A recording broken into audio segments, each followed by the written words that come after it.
त्यावर सुप्रिया सुळेंनी यांनी सुद्धा प्रतिक्रिया दिली आहे, पाहूया. या देशामध्ये ही लोकशाही आहे. दडपशाही, भीती, पैसे या सगळ्या कृतींचा मी जाहीर निषेध करते.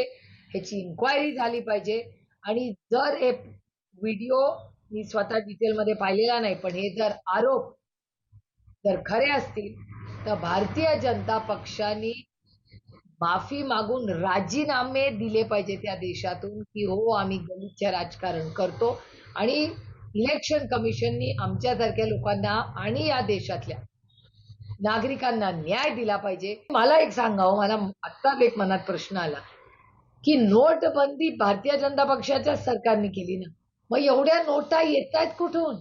याचंही उत्तर, हा ब्लॅकचा पैसा कुणाचा आहे? मग 10 वर्ष झाली यांची सत्ता आहे, नोटबंदी यांनी केली, मग एवढा कॅश.